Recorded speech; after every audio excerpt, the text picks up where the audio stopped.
Welcome to XYPN Radio, where your host Alan Moore brings you into a community of fee-only financial planners who want to profitably and successfully serve Gen X and Gen Y clients. If you're ready to get the knowledge you need from leaders in your field, learn from forward-thinking advisors, and take action on your own goals, XYPN Radio is the show for you. Here's your host. Hello, and welcome to this episode of XYPN Radio. I'm your host, Alan Moore, and I'm excited to have Gabe Anderson and Scott Bell on the show today. So Gabe started his firm, Crafted Wealth Management, with XY Planning Network a couple of years ago, and he was immediately contacted by Scott, who is the founder of Gross Domestic Product, a financial advisory firm.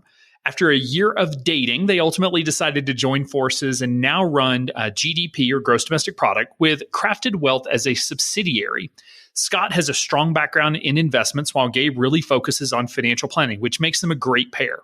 The Crafted Wealth brand has been attracting a lot of clients from the entertainment industry, which is sort of becoming their niche client base. Gabe's decision to merge in with Scott was certainly a big one and has become a great move for both parties. They're growing like crazy and are looking to hire 2 to 3 more people in the next few months to better support the business. One important thing to them is that they really do want to focus on having a lifestyle practice. So we talked about the decision to grow versus not in order to maintain their ideal lives while also building their ideal business. If you've ever wondered about teaming up with another advisor, this episode is for you. Did you know that 72% of callers who reach an automated answer will hang up without leaving a message and often call another advisor? A missed call can cost you a new client or chance to grow wallet share with existing ones. That's why finance professionals rely on Ruby's live receptionist to answer calls, transfer only the calls they want, take messages, collect new client intake, make follow-up calls, and more, allowing them to accomplish more and grow. Let Ruby help you increase productivity and give outstanding client service with every call. For a special offer, visit callruby.com/XYPN and use promo code XYPN, or better yet, call them at 844-853-7829. You can find any of the additional resources that we mentioned during the episode at xyplanningnetwork.com/153. Also, be sure to go to xyplanningnetwork.com/VIP to join our private group just for XYPN Radio listeners. It's the community of advisors we've all been looking for that's there to provide support when we need it the most. Best of all, it's free. I encourage you to check it out. Again, that's xyplanningnetwork.com/VIP. Without further ado, here's my interview with Gabe and Scott. Hey, Scott and Gabe, welcome to the show. Thanks so much for being on. Well, thanks for having us on. Hey, Alan, thanks for having us. So y'all have had a pretty interesting path, from my understanding, of launching launching your own firms, and ended up teaming up, sort of, going at this together. So could one of you sort of give me sort of a high level overview of the firm, sort of where it stands today? Where are y'all located? How many clients do you have? Do you sort of have a niche? And then we'll dig into, all the various details as we go. Sure. Who wants to go first? Scott? Well, sure. So our paths are, Gabe and I it's very similar. We both came from, bigger firms, saw the stuff that you see when you work for the bigger firms, where you bounce between salesman and fiduciary. And in the end, we both just decided, going independent was the better route. How Gabe and I actually met is I've had our firm now, GDP, for almost 10 years now. This summer will be 10 years. And we'd always been investment heavy and kind of planning light, which was kind of like, I know there's a lot of planners out there, but coming from kind of the bulge bracket firms, that kind of was always, how we were running things, was you added value by being so awesome in investments. And obviously, that can be a farce. It's a lot more about behavioral, changing behavioral aspects with your relationship with money. And so as we were doing financial plans, I was finding that I could do it, but it wasn't where really kind of my heart and passion was. And I knew that I was not maybe the best that I could be in planning. And so I wanted somebody to look over kind of my own plans and just, making sure that I'm not letting anything slip for me. And reached out to a bunch of financial planners, like any normal investor would. And that's when I found Gabe. And everything on his website spoke to me as far as how he builds his plans and the planning process, the power of planning. And so I engaged him just like any other client would, that I wanted him to, look over our financial plan, make sure everything was in order. And the more we started working together, the more we started to realize that we had, a really good situation where we have an established practice that he could help with. We have infrastructure that could help him. And so, over the course of, what has it been now, Gabe? 2 years? Well, yeah, I mean, it's kind of interesting because we've been going through a lot of our data over like the last 2 weeks just to kind of look at this. And Scott was the second person that reached out to me through the XYPN portal. And that was in March of 2016. Oh, funny. Yeah. Okay. So early on, sort of where is the firm headquartered? And because y'all are both in the office together, right? Yep. So we're in Los Angeles, California. Our office is in Manhattan Beach, and we work out of a WeWork location. So sort of what's the structure of the overall firm? Like, how many clients do you have and how many advisors are there? So we really run it kind of like a partnership. Gabe and I are, very much partners on new business, new efforts, marketing, making business decisions together. We have now, I think, about 95 different households, and we're at about 76 million. So we're still small by, industry standards, but for us, this last year has really been kind of looking at our processes and where we want to go with things. It's really, I think for both of us at different stages in our career, it was like, we want to be $1 billion firm. And what I think we both realized is that at the end of the day, we just want to affect positive change for a number of people who we consider almost like family, and hopefully they feel the same way about us. And so it's not quite lifestyle business, but we're also not looking to, be the next $1 billion firm here. So, Gabe, can you tell me a little bit about your sort of career path? How did you discover financial planning? And, I guess what got you interested in this career in the first place? It's been a long road. So, I mean, I'm 32. I just turned 32 yesterday. So I've been reflecting quite a bit. Oh my God. Right? So ridiculous. Thinking about my career path, it kind of like starts off with college, I think. I went to school in Upper Michigan at Michigan Tech for mechanical engineering. And I did that for 2 years, kind of recognized that's not really my thing. So at that point in time, I moved back down to Milwaukee, Wisconsin, which is where I'm from. I went to UW Milwaukee, and I ended up going there for my finance degree. So Northwestern Mutual is huge. That's like a huge Milwaukee company. My dad has worked there for 15 years, just retired last year. And that's kind of where I got my roots started. So when I first graduated, I started in the college financial rep program at Northwestern Mutual. I did that for 6 months, went full-time for 6 months, realized I hated selling life insurance. Never thought that was something that I would have ever wanted to do. But I knew that I wanted to get into investments. So that's when I partnered up with a wealth management advisor in Milwaukee. And all the guys that you saw doing well all had the CFP. They were taking a financial planning approach.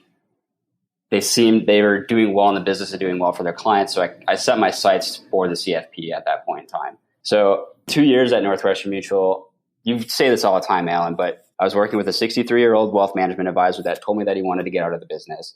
He wanted me to be a succession plan. And the further we went along, he's like, you know what? I work 10 to 15 hours a week. I make over 6 figures a year. I don't know why I would really give this up. I'm like, I totally don't disagree with you. I would love to be there too. But that kind of leaves me in the dark. Like, I don't necessarily know what am I supposed to do in the future and where does that lead me? And that was really uncomfortable. So it was at that point, about 2 years in, that I started reevaluating my life and career. I totally went through a quarter life crisis at that point in time because I was about 25 years old. But that's when I interviewed with a whole bunch of other Northwestern Mutual firms out in the LA area. I got offers at the two that I was most interested in and went with the one that was in West LA. So that firm was, I would say, about 75 million in assets under management. It already had 2 CFPs, and I was going to be the third associate that was a part of it. So to me, it felt like a really great place to be, that they were supportive of me getting my designations, supportive of me learning, and it gave me an opportunity to learn from all those people that have been doing this for a while. So it was a really great fit. But going through the CFP process in general, that I would say I was totally drinking the Northwestern Mutual Kool-Aid. That was the only thing that I knew. Going to those annual meetings, everybody's all jazzed up, and you really enjoy it. It's a lot of fun. It's a lot of energy. But at the same point in time, when I started going to the CFP classes and doing my CFP education, I started realizing that this world is way bigger than I thought it was. I met people at RIAs. I met people at MetLife. I met people at other broker dealers, and it just opened that can of worms. So I got my CFP in September 2013. So now it's kind of crazy. I'm almost at the 5-year mark with it, but it wasn't long after that Sophia's Bears article came out about starting an RIA for under $10,000. And that started to get the wheels turning in my head that maybe I could do this on my own in a completely different capacity than I've always been taught to do these things. And at the same point in time, when I was living in LA, my roommate worked at a lighting union in the entertainment industry. And he essentially worked on a job for a month, 2 months, 3 months, and then could take as much time off as he wanted. And then when he was back, he could get on another job. So that lifestyle seemed amazing to me. And then at some point in time, with all these books I was reading, all these articles that I was going through, I realized, as a financial advisor, I could actually do this too. So that's when the idea of starting my own firm really worked itself out. And October of 2015 is when I started Crafted Wealth Management.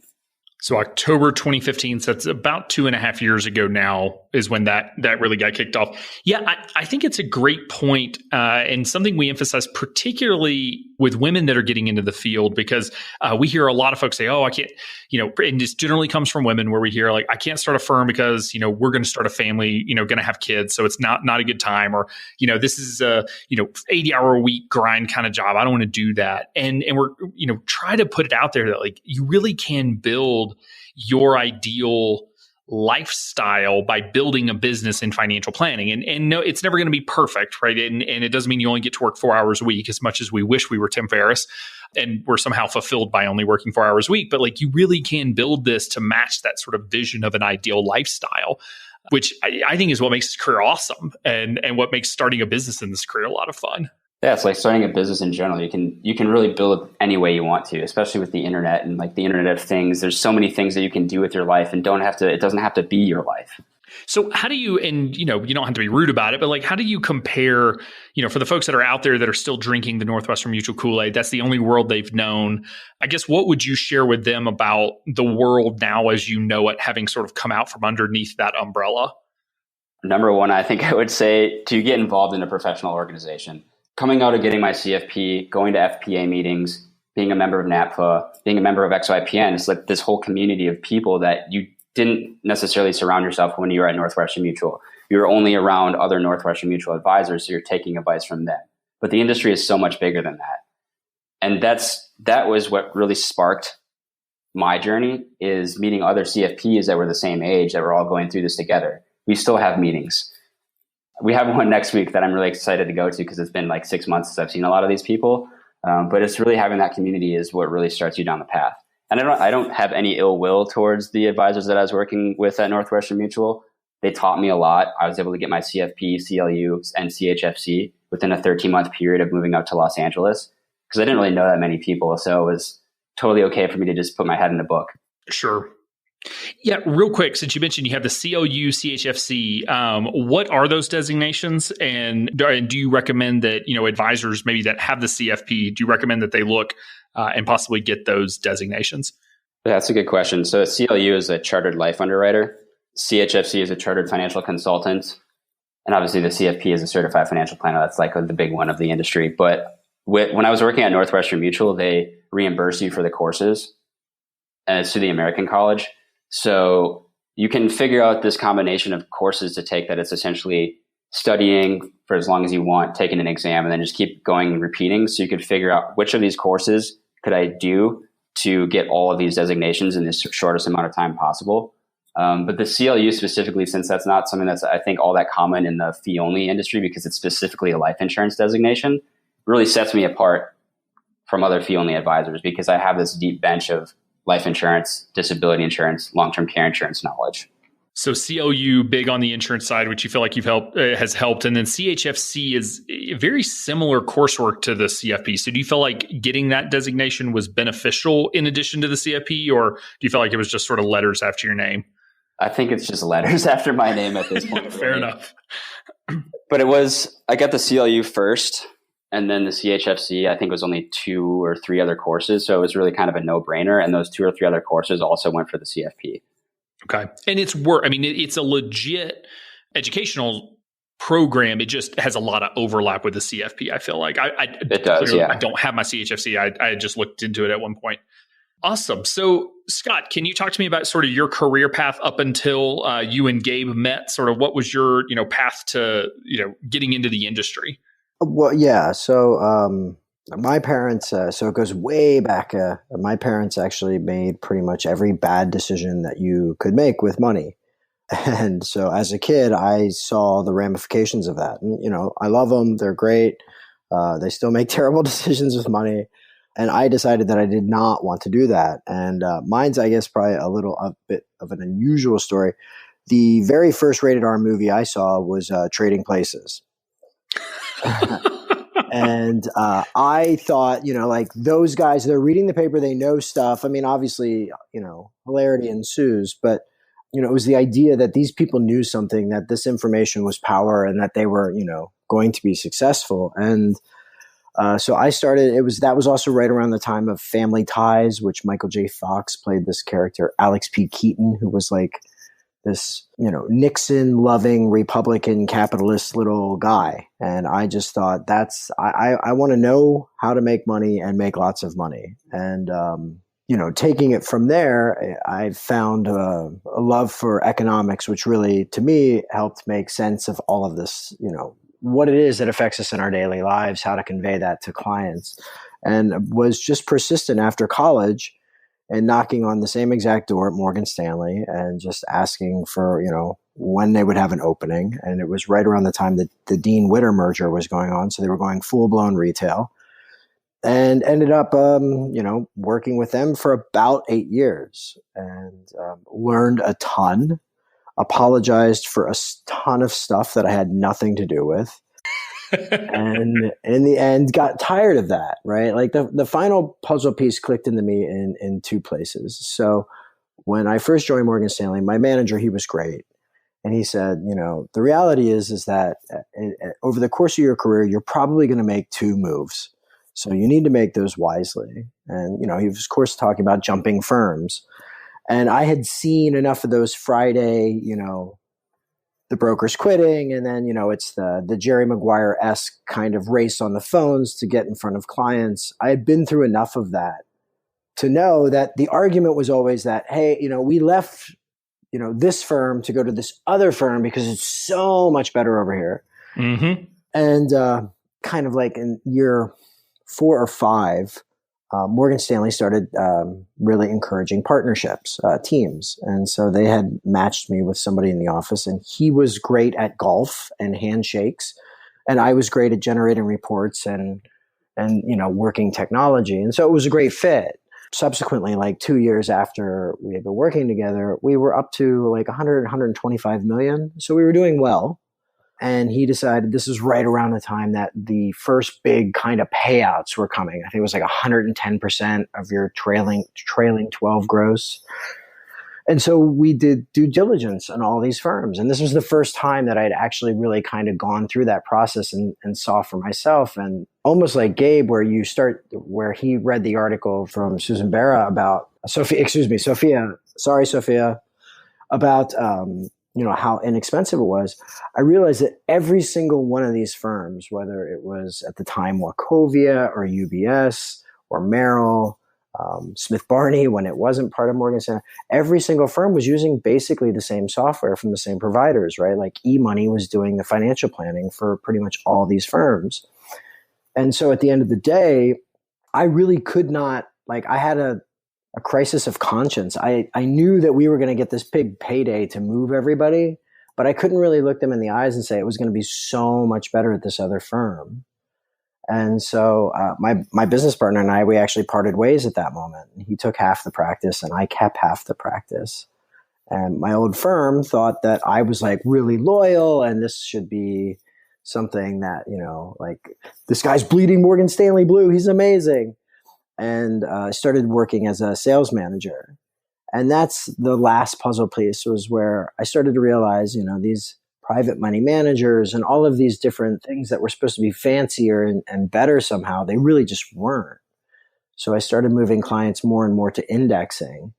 And when I did that, that's when, you kind of become persona non grata, right? Like there's all those due diligence meetings in Florida and New York to go meet with all the private money managers. And of course, I stopped getting invited to those. And so, we did that dance for about 2 years where I just started moving people more and more away from products and more toward just index-based portfolios. And at that point, just we were going through 2007. It was really volatile again. I had gone through that in 2000 and just did not want to be stuck there doing this anymore. And so I left in July of 2008. Perfect time to be leaving. Yeah. Market was just on the way 42 days later, the market was, going down in a big, big way. So that's amazing. Yeah.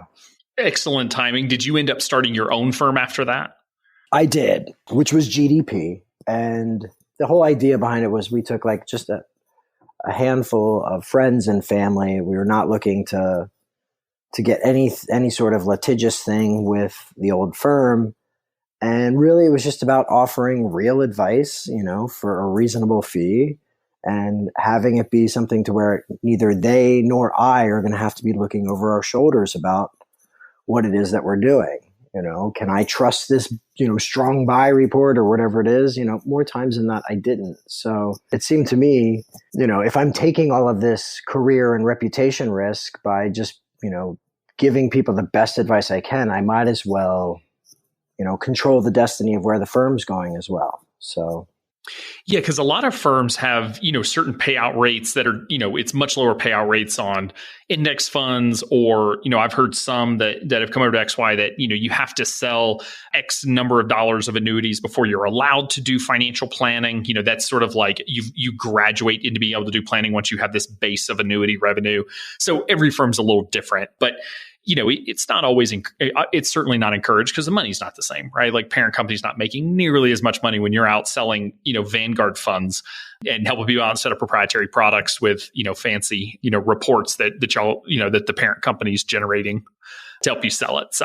So Gabe, you said you launched about 2.5 years ago now. And so, but Scott reached out to you pretty early on in that process. So talk to me about sort of the process of launching a firm through sort of when you two got connected and started to have some conversations.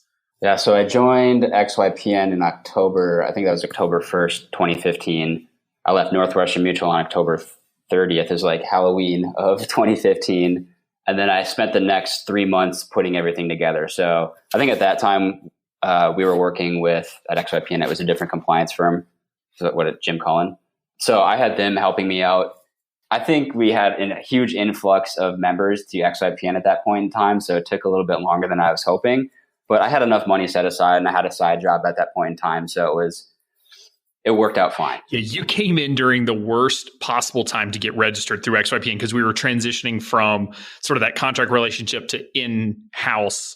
Yeah, shout in-house compliance. So, yeah, for sure. So that was a bit of a transition, but I think everyone took a little longer than we expected. But yeah, and then I'm like, let's jam this in before the end of the year. I really want the state of California to get me through, and it ended up happening that it only took 2 weeks once we put everything in, that all my paperwork went in through the state. They reached out to me to see if I had a couple questions, like right before Christmas. Answered them right after Christmas, and then the beginning of January was when my firm was officially approved. Okay, that's actually really fast. We every state's a little different, but 12 weeks for anybody who's curious. 12 weeks is about normal to go through the entire process, just because states take the time that they take. Yeah. So at what point did you two start having conversations? Yeah. So Scott reached out to me in March of 2016. So between January, my firm actually being officially launched or approved by the state of California, and the beginning of March, I was onboarding a couple existing clients and making sure a lot of the kinks were taken care of, so that my official launch date for Crafted Wealth was, I think, March 7th of 2016. And let me just look at this real quick, but I think Scott reached out to me on 3/21, so March 21st. So it only took him 2 weeks to find me. Wow. Nice job, Scott. I mean, I don't get a lot of referrals through XYPN specifically, like everything kind of funnels into my website, but just meeting Scott right off the bat through XYPN was probably one of the biggest value relationships that I've received out of it.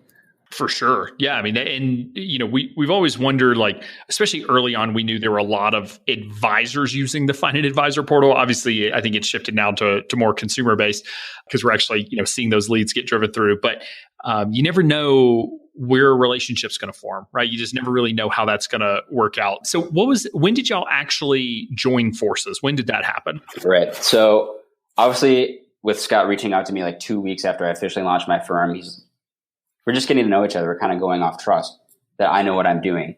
So he wanted me to work with a couple of his existing clients so that he could get a feel and a read on how I went through the process. They felt that I was a good guy. So that was towards the end of 2016. And then at the beginning of 2017, they gave me glowing reviews, obviously, just because I'm so good at what I do. But of course. And I just went through things a different way. And I think they appreciated my approach. But at the beginning of 2017 was when we started to be like, all right, is this going to become something that's official? And we had a lot of back and forth conversation because I felt like I am so new to doing this. I haven't hit even remotely a part of my capacity. So I was not super crazy about getting rid of a lot of potential revenue if we were supposedly going to do some sort of revenue split. So we had a lot of conversations around that so that we could figure out what would work. But we made an agreement, figured it all out. And then I think it was July 1st of 2017 is when we became official. So I was dually registered with Crafted Wealth, the RIA, and with Gross Domestic Product, the RIA, for a couple months while we were transitioning all my clients over. You know, it's really interesting because I have seen a lot of younger advisors that will launch their own firm and get solicitations from existing firms. Now, usually it's like super established firm that's coming out and they're like, oh, we need young talent to come in, or, you know, basically we need our next succession plan. So they're having those conversations. And so often they end up being more of a distraction than a benefit. In this case, it actually ended up working out. So I guess, how did you evaluate, like, you're starting a business, you're swamped, right? Like, there's so much to do just in terms of running the business, go out and getting clients. Like, there's a lot of priorities. Like, I guess, how did you balance, you know, wanting to continue to build the business with this sort of like, you know, concept that was out there of like, oh, well, I could join forces, but maybe not, you know, like, I guess, how did you manage all that? Yeah, it's kind of a good question. I think at some point in time, I realized that this is kind of overwhelming. Rianka is in my mastermind group, and I think she put it the best way that I've heard it so far, is that I was in a bad relationship before. And when we broke up, I had to be single for a while to figure out who I am as a person, as a professional, as a planner. And then once I was single for a while, I realized I actually liked being on a team. That just might not have been the right team for me. Like, as I grew as a professional, I realized that my thoughts and feelings around planning were kind of diverging from what we were doing. So when I met Scott and Erica, who's our director of operations, it was a breath of fresh air to know that there are other people out there in the area that I live that were doing planning in a way that I felt like I wanted to do as well. So in that sense, that was a really good fit. And I like working on a team. There's things that Scott likes to do that I don't like to do, and vice versa. And the way that I always put it with a lot of our new clients or existing clients is that Scott is investment heavy and financial planning light, where I'm at financial planning heavy and investment light. So merging us together, you kind of get the best of both worlds. Does that help answer the question? Yeah, it does. It makes perfect sense. Like I said, there's sort of this allure whenever you first launch of like, oh, well, I could just get a job. Like, I could just take a salary. But then there's also this like, but I started a business. I want to be independent. And so I know a lot of advisors deal with the solicitation of other opportunities early on, whether it's partnering, or also I see a lot of advisors get pulled into the advisor facing space, where like, hey, you have a great brand that you just built. Could you train advisors on how to do marketing? You know, and it's like, oh, well, sure, I could use some side income. And then that sort of takes away from the business. So it's awesome to see that, you know, sort of get balanced out. So you said you have a director of operations. So was she part of Scott's firm already, or did y'all find her after you sort of teamed up? Yep, she was a part of Scott's firm already. Okay, so Scott, how did you find her? Yeah, so actually we were friends. We met just in the real world at a dog park of all places. And she was in the industry as well, and was working for another independent firm that was pretty sizable, but was very old school, was doing like, you know, mutual funds and, you know, still in like B shares and calling them no loads, things like that. And just, you know, was not thrilled was phoning it in at that point. And so when we started our firm, you know, probably about 2-3 years after we'd started our firm and I could actually afford to pay somebody because it was just me in the beginning, we brought her on. And so part of what we were hoping to achieve with Gabe and I getting together was, like he was saying, is filling in each other's gaps. And so what we were able to bring him was infrastructure. So he could take all that time that is, you know, in the business, and start to be more on the business and dealing with clients and, you know, not reviewing emails and not, dealing with the bookkeeper. So we gave him bandwidth to be who he is, which is awesome, and doing awesome plans. We also then could add more value to our existing client base by deepening the relationship with better plans.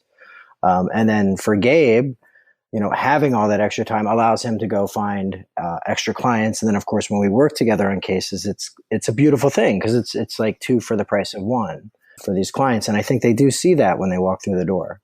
So you hired operations much earlier than a lot of advisors do, which I think is a good thing that to bring in operations early. So talk to me about the decision to hire ops first as opposed to another advisor or a salesperson. I mean, how did you evaluate, the skill set that you needed on your team first?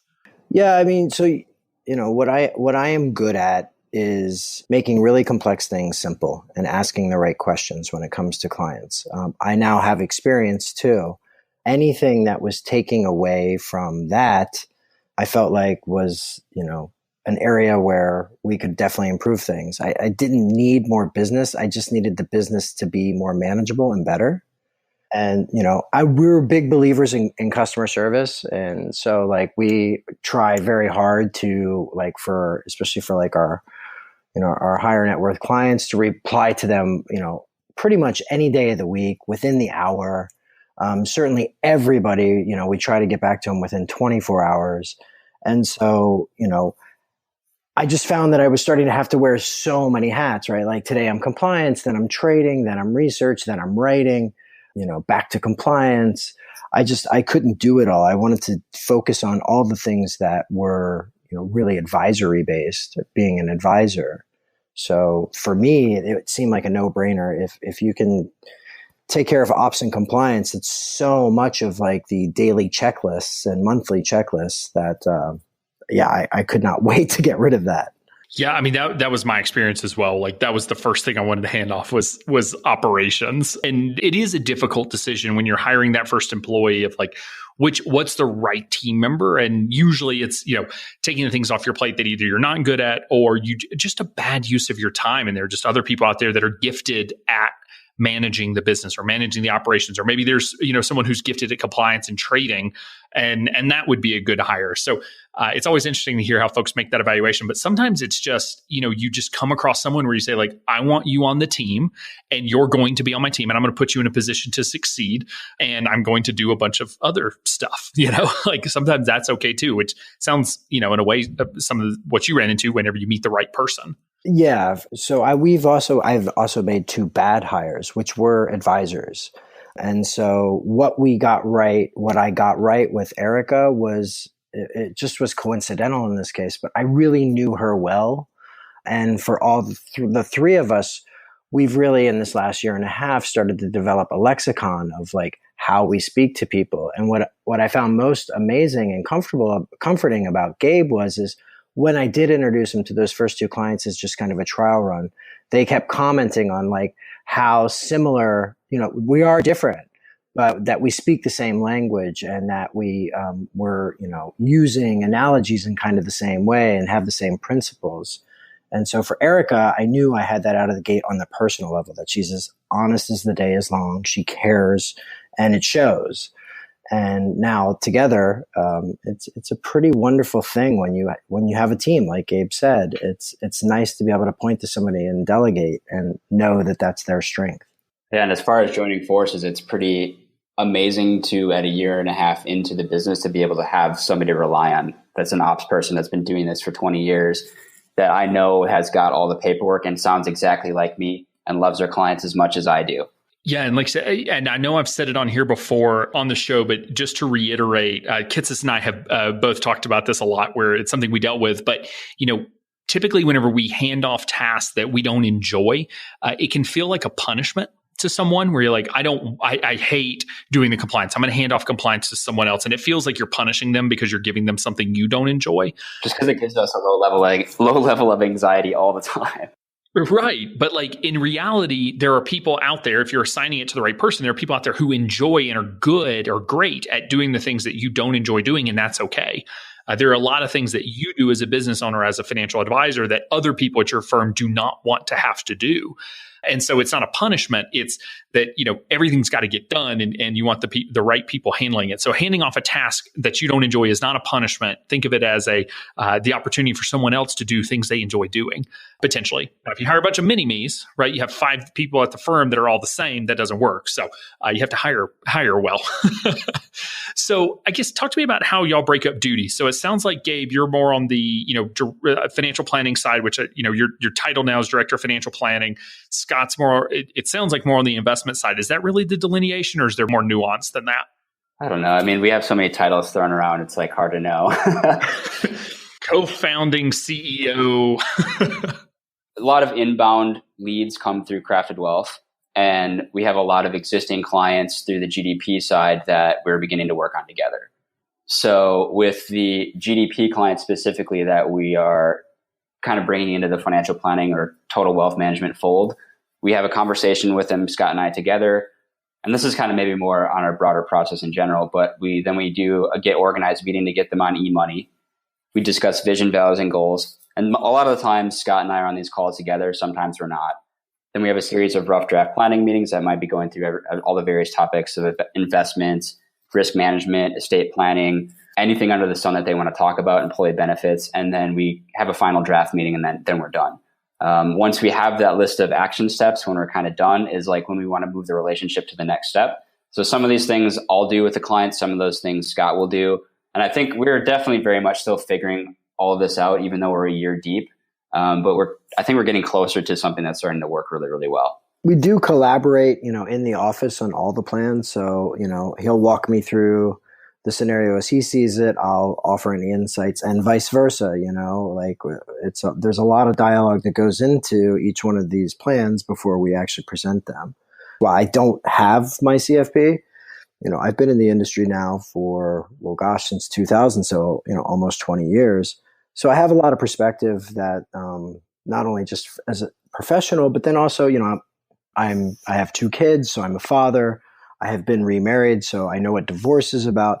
Those life experiences for some of the clients who we do meet who do skew older and maybe do have some different experiences. It's a really great combination.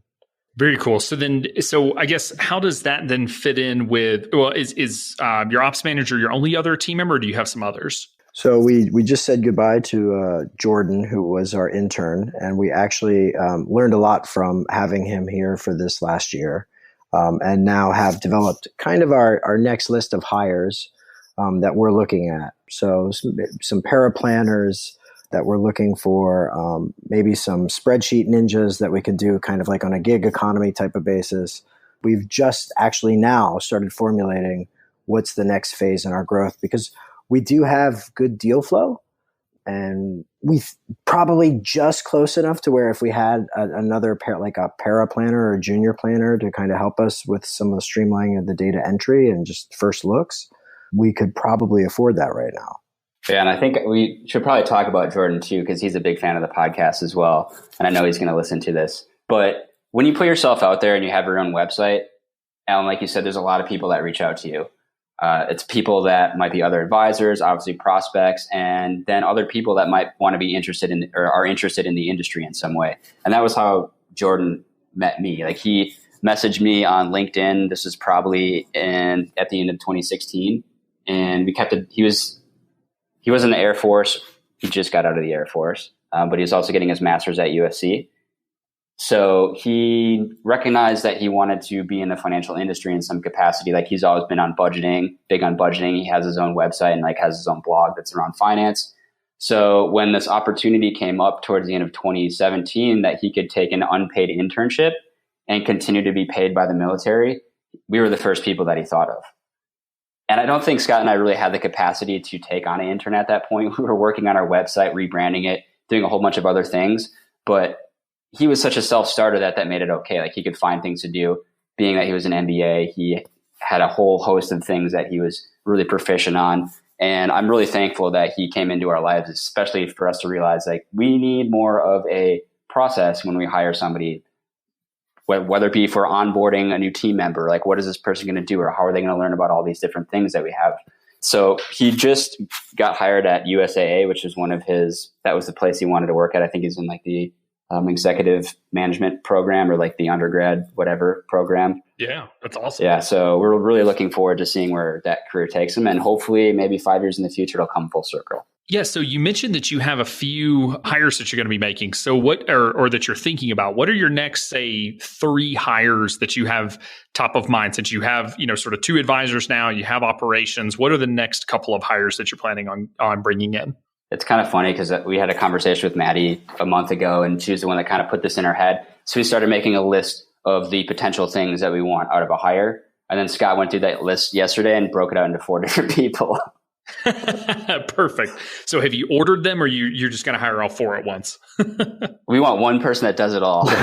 Oh, of course. If only, right? Yeah, well, so one thing that we kind of learned is experience is great, but with that also comes maybe a lot of bad habits. And so we are very much looking for, we think, probably people who are just getting started. Maybe they're even in their undergrad doing like personal finance as their major. And so I think kind of the 2 places that we're looking right now is like spreadsheet ninjas. So we now are starting to have more and more data that if we just looked at it in a slightly different lens using some ninja skills from somebody who knows how to work spreadsheets, that would be really useful for us. Metrics on our business, as well as we're big fans of like Zapier. So we're looking for somebody who basically likes data, likes processes. And I think for that, we're probably looking at somebody who's, it's more like a gig economy job. And then for us, I think probably the next logical hire is probably like a paraplanner who can do some of the data entry and research, and is probably somebody who's really great note taker. So we've been trying to record our meetings more and more and getting transcripts and putting more and more into Wealthbox, which is what we use. But we did find with Jordan, who was an excellent note taker, that when we have meetings with clients internally or with clients, having somebody there who was like kind of actively thinking about what we were saying and capturing the essence of that has been that's been huge for us in this last year. So I think really it's still kind of internal / moving a little bit more external in the focus. Yeah, that makes perfect sense. And you're probably, and with the spreadsheet ninja job, you're probably going to get some XY members emailing you here. So we'll see. So for anyone listening to this podcast, if you're a spreadsheet ninja, want a part-time job, you know who to call. So switching gears a little bit, Scott, you mentioned that y'all have some pretty significant deal flow coming in right now. So like, where are these clients coming from? Do y'all have a really specified niche that you're working with that you're really bringing in, or is it just sort of overall generic like marketing efforts that are bringing folks to the table? I probably would let Gabe answer this one because I'll be honest, our business is a bit more mature, and so we're working referrals inside. Ours is about servicing our existing clients, and that service is expanding through referral, right? Word of mouth. So where most of our deal flow is coming from is through Gabe's brand, which that's important to remember here. We actually kept 2 separate brands. Crafted Wealth exists today as it is, and GDP exists as it is. And they do speak, we think, to 2 different sets of clients. And that was really important for Gabe. And that was something that I wanted too, is like, I loved his brand, right? I was attracted to his website. And so where a lot of our deal flow is coming from is the internet. Gabe has done a really good job with SEO. Our location is good. And his website, it is just, I think, the right combination of personal and professional, right? So this is a really personal decision. Somebody's looking for a financial planner, and you have to have a good fit. I mean, this is like, it's your health, your family, and your money. Those are the big 3. So you're really becoming an important part of these people's lives. And so I found that Gabe's website struck that balance really well, that it speaks to his experience and his care and his craftsmanship, but also kind of lets you know who he is, which is, passionate about doing the right thing and helping you get to, the next level. So, Gabe, do you want to add anything to that? Yeah, sure. I can kind of dive into more of the numbers because we just put together this crazy spreadsheet along with Zapier and Acuity and like all this cool stuff that we've been doing. So this is directly on top of my mind. But the Crafted Wealth brand, I think it kind of primarily speaks to, well, I'm on the west side of Los Angeles in Venice, California. So if you look up Venice, California, financial planner, fiduciary, whatever, I'm one of the first things that comes up. So there's a lot of people that reach out to me that way. But as far as the niche focus goes, I primarily work with entertainment industry folks, the tech industry, so like Silicon Beach. And I actually have ended up working with quite a few teachers as well. And that's just, I don't know, maybe I speak to that. I'm not sure. But that's where specifically all my prospects kind of come from. And as far as numbers go, so this is from the beginning of 2016. We've had 161 prospects come in through my website. So in 2 years, you've had 161 prospects come through? Yeah, it's like 2.5-ish years. And wow. Okay. Or like, I don't know, 2 years and 5 months if we want to get technical on it. But it's just, I don't know what I did that makes people comfortable with it. But at the same point in time, I don't know, I did all the low-hanging fruit that I could. So now I'm a NAPFA member, obviously. So their Find an Advisor tool is how a lot of people find me. I'm also on Fee Only Network. So if you look up Fee Only Financial Advisor in Venice, that's another thing that pops up.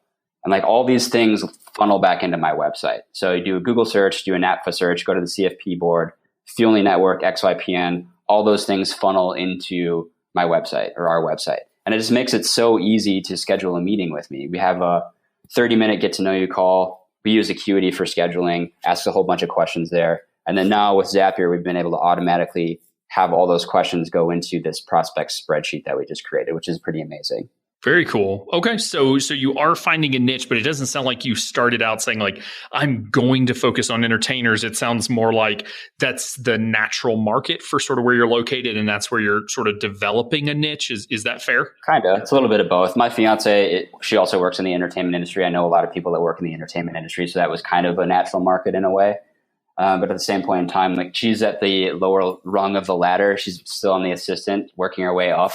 So I happen to work with a lot of other assistants that are out there. And I'm now starting to work with some more staff writers and some more producer level individuals. I also work with editors and people in lighting unions and electricians. And it's just amazing. That's being from Wisconsin, I had no idea that this whole entertainment industry existed of pretty much every professional or trade that is out there. And it's amazing because they're all part of some sort of union. They have pensions. They have amazing health benefits.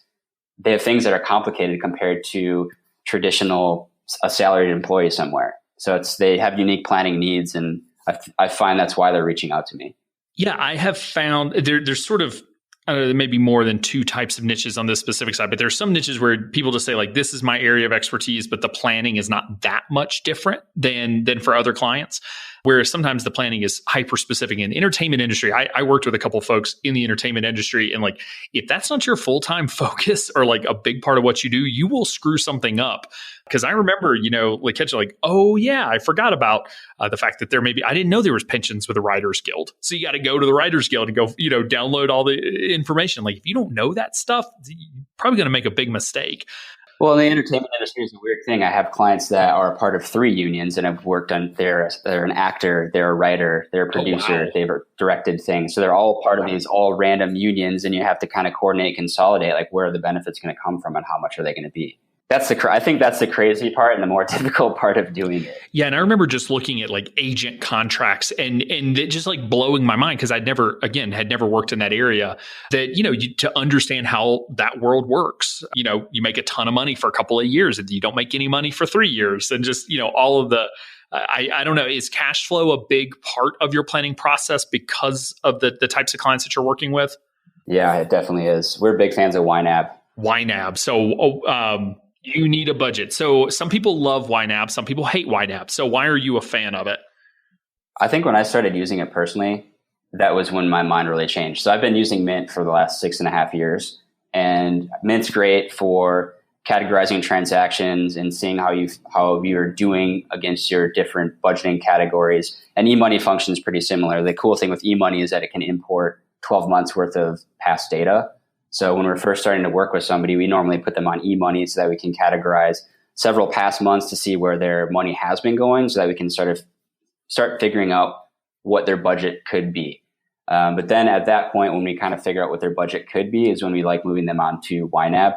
And I mean, both Scott and I have just recently started using it. I started using it like 8 months ago. Scott more recently, 2 or 3 months ago. But the big thing that it gave for me was the view of budgeting as freedom. So I cut my expenses so drastically when I first started Crafted Wealth because I wanted my runway to be as long as possible.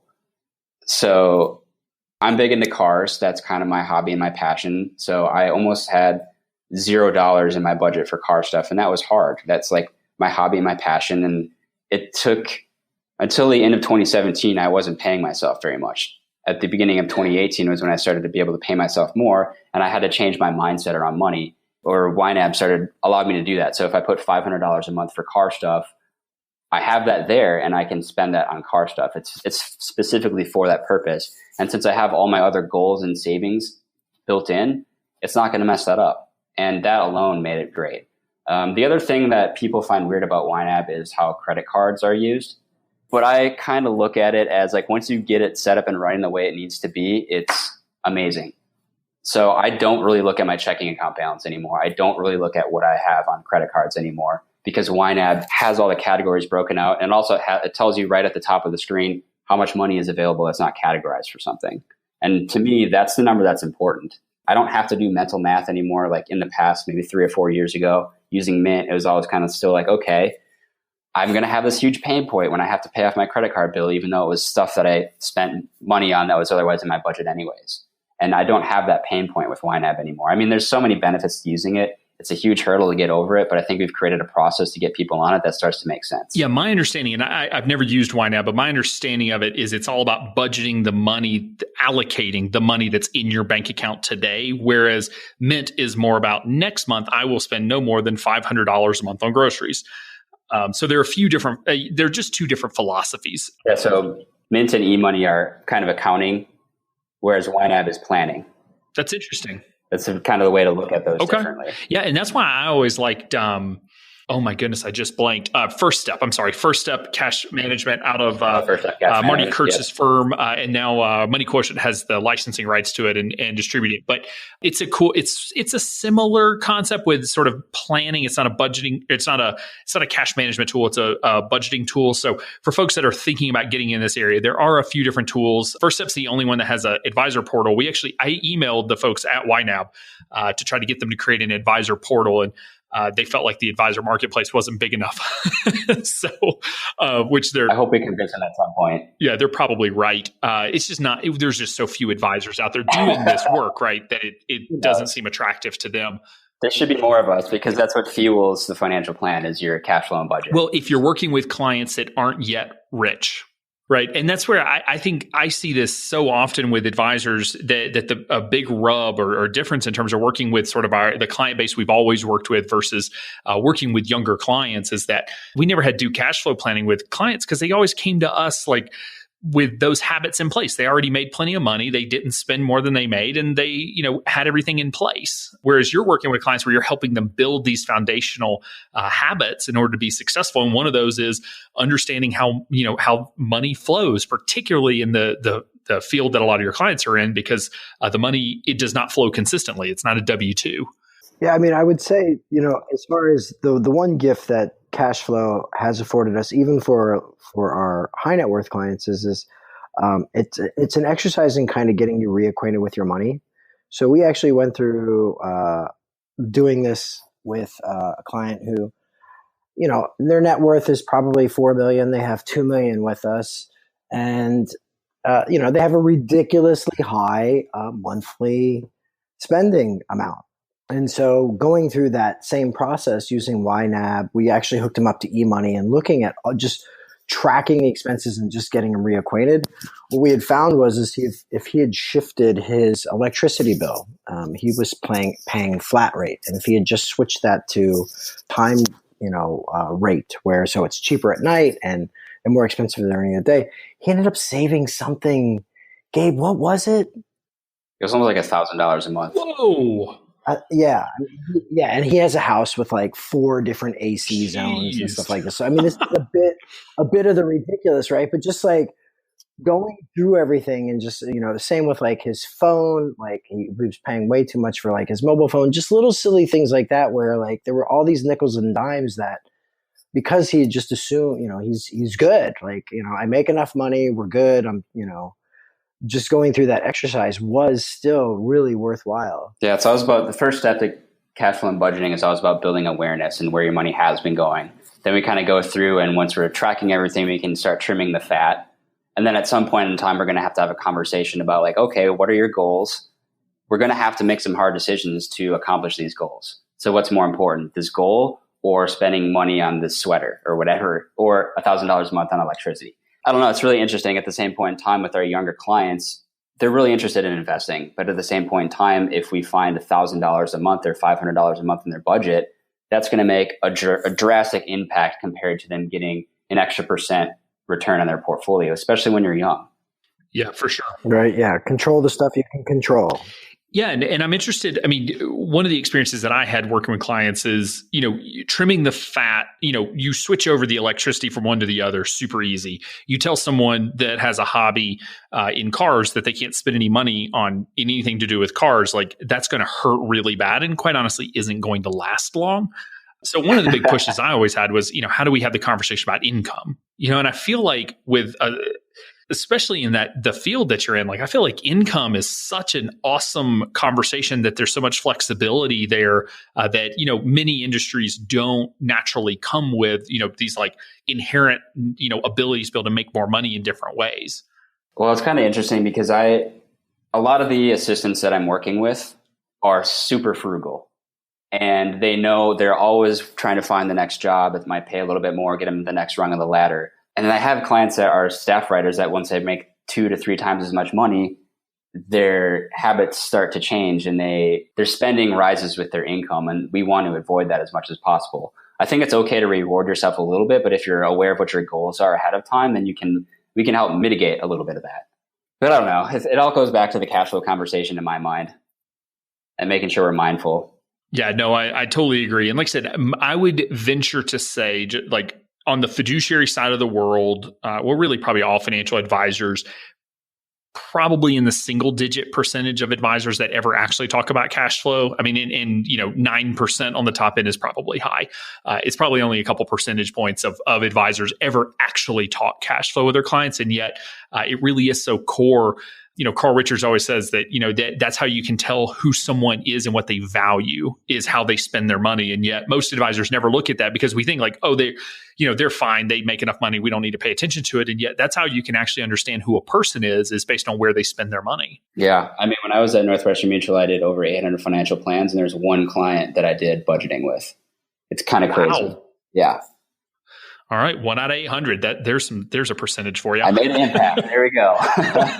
Well, I mean, you helped a lot of people. It's just a different service model and a different relationship, right? I mean, in the type of work that you do now, it's much more important for you to really understand your clients' values, because if their values and their goals and their spending and all of those things are mismatched, there's clearly going to be a problem. Getting that all in alignment is huge. And I mean, I got to keep in mind, I was an associate at a firm. So like I wasn't able to make the decisions to say like, let's go through cash flow because they weren't earning revenue that way. So it didn't seem like something that was important for us to do with them, even though I felt it was. So what are y'all's priorities over the next 1 to 2 years? You mentioned potentially hiring some folks, as you continue to grow, but what are some of each of your priorities, both professionally and maybe even personally that you've got on the roadmap that you're going to be working on? So we're still small. There's 3 of us here, obviously. And I was having this conversation with a prospect the other day that we don't necessarily have a vision for the firm per se, but we each have our personal visions. And since we kind of focus on things as a lifestyle practice, the firm's goals are a reflection of what our goals are for ourselves.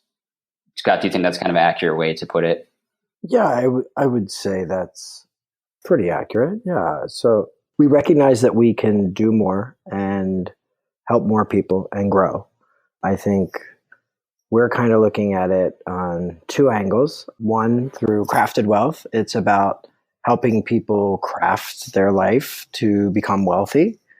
And with GDP, we're working with a set of clients where their needs are changing and their service needs are actually becoming, I think, higher touch still.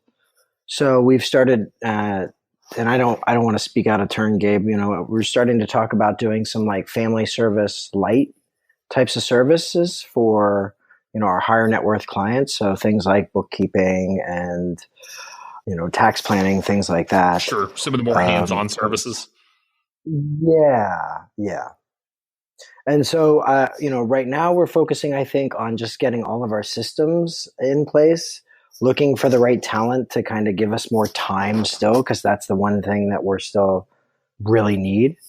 And, we did the numbers to figure out what we need to do to double from here, and they're not completely insurmountable. So now we're really just kind of looking at the data we have and saying like, okay, if we do this, then, with the data we have, we say, if this, then we know we'll get this. So if we advertise here, we know we'll get this many clients if we spend this much money. And so we've just started going through that exercise and capturing all this data to see what our next best move is. Yeah, it'll be really interesting to see, Gabe, you mentioned, you lifestyle practice, you want to maintain that balance, but growth, it isn't always is not necessarily the antithesis of staying lifestyle, but it is a conflict or an obstacle that you have to deal with that sometimes growth leads to, just focusing on the business and not necessarily maintaining that lifestyle. It'll be interesting to see how you both sort of figure out how to balance those two around hiring and growing while also maintaining lifestyle. Yeah, it's something we're constantly aware of. And I think as like our weekly structure is kind of important to talk about too. So Tuesdays and Wednesdays are the days that we're in the office together. And I think that's really important because we get to sit down around each other, feel each other's energy, draw some things out on the whiteboard if we want to work on the business a little bit. And that's totally different than us all being in the same office 5 days a week, making sure that we're there, or being completely out of the office. So I think we've got that balance down pretty well. So that leaves Monday, Wednesdays, and Fridays for us to either work from home or from a coffee shop or do whatever we want to do. And that's kind of the lifestyle aspect. I'm willing to give up 2 of my days to drive a little bit, to go to the office, to be with some people I enjoy being around. And then the rest of the time I can be working with clients or going to the gym or doing all these other things. And we really want to keep that sort of balance as we grow. So it makes the hires that we have or like want to make, it's a conversation that we keep having. Like, how do we want to structure this? What kind of time do we want to spend together? Do we want them to be in the office? Can they be remote? There's all these decisions that we have to make. And I think it's built off trust. A big part of it is. Absolutely. And it really comes down to what kind of business you want to build. And that'll change. It changed for us at XY. We used to all be work from home and we just outgrew that concept. I'm thrilled that we had that. People ask me all the time, like, do you wish you started with an office? I'm like, no, because if we had started with an office, I never would have found Maddie and Stacy and Jen and Scott, our directors and sort of that core team that helped us get started. But it really it has has evolved. Pool. You find people that really fit into your tribe. Absolutely. And there may come a day where you say, okay, it's time to have everybody in person. That was the call we made. And we're in that transition phase and it happens. But you don't know where the future, you don't necessarily know what the future is going to look like. But I know the mistake we made that I always encourage advisors and business owners to really focus on is really define the business you want to build. Because if not, you run a very high risk of building the wrong business. And building one that doesn't support the life that you want to live and therefore, makes you not excited to show up in the morning. So you got to stay really focused on that. That's what we've always wanted to avoid. Well, thank you both. As we're sort of coming to a close, I'll ask you both the final question. And so, Scott, we'll start with you. If there is one piece of advice that you would go back and give your younger self, that one thing that you wish you had known then that you know now, what do you think that one piece of advice would be? I think it's so much of my youth was spent trying to grow up. And I don't think millennials necessarily have this problem. But it was, get married, get a job, get a house, have kids, and realizing that experience and, connections and relationships, that's going to be the thing that really carries you through with gratitude and opportunity. And so I think I would, tell people who are just starting off, whether it's they want to start their own firm or maybe join or just kind of explore around, is take that time to really have some experiences so you get that point of view and perspective before you start pushing for, all the trappings of life. Yeah. And I think there's something too about, I had someone comment to me one time, if you go to a financial planning conference, most of the young advisors there are married. I don't know if there's any statistics to back this up, but it seems like we tend to get married a little younger, maybe get our life in order a little faster. Could be the fact that, here we are helping other people plan their lives, so we plan ours. But it is easy to try to want to grow up too fast. And you don't have to, be a dirtbag for your whole 20s, but you can enjoy yourself while learning and gaining that experience. That's right. Yep. So Gabe, how about you? What would that one piece of advice be? I think I have 4 notes, but awesome. Go through knock them all out. I'm sure there's way more than that, but be curious. I think honestly, when I graduated high school, I thought I would be an auto mechanic. And here I am, and that was in the Midwest. Here I am 10 years later in California running a financial planning firm. You never know where life is going to take you and where your passions are going to take you. But if you're always curious, you're going to find something that you're going to be happy with. Number 2 is find a community. That was one of the biggest changes that I had was when I took the CFP or did the courses to get my CFP, meeting new people, being a part of FPA and NAPFA, joining XYPN. I found a lot of people that have similar vibes with me, and I'm so thankful for that. Always keep learning. I think getting your designations is a really important thing to do. I did that as quickly as I could. So right at the 3-year experience mark, I've had my CFP for the most part, and just ask questions. I ask Scott questions all the time. I ask my old advisor questions all the time because we can always learn. The more you learn, the more you'll realize you don't know, and you'll be humbled by that. And you won't be, I don't know. I think that just really helps as you're growing as a professional to keep yourself humble and recognize that there's always a lot more to learn. Absolutely. Well, thank you both so much for taking the time to come on and share your story. I think you have, it's really interesting to see sort of the teaming up. I think we have more and more XY members that have sort of met each other through the forums and study groups and are starting to team up, which is really exciting to see because it allows folks to play off each other's strengths and to be able to really, grow the business into what it is they want to do. So I congratulate you both on finding that and being willing to make the leap and not just, trying to be the sole owner of your own financial planning firm if that really wasn't the path that you were passionate about. But agreed. It was scary, but we made it work. Yeah, that it is. So again, thank you both for taking the time to be on the show. Alan, thank you, man. Yeah, thank you so much, Alan. Appreciate the time. Support for today's episode comes from Ruby Receptionists. Let Ruby help you turn callers into customers. For a special offer, visit callruby.com/XYPN and use promo code XYPN, or better yet, call them at 844-853-7829. Be sure to join our VIP community at xyplanningnetwork.com/VIP to hang out with other XYPN radio listeners, ask questions for future mailbag episodes with myself and Kitsis, and to finally find a community of like-minded financial advisors. Thanks so much for joining me today. We'll see you next time. You're not alone, and you're not crazy. It's scary starting, building, and growing your own financial planning firm. And that's why we put together a free private community just for you, the Cutting Edge Financial Planner. Go to xyplanningnetwork.com/VIP or text XYPN Radio to 33344 and join a network of thousands ready to change the lives of Gen X and Gen Y clients.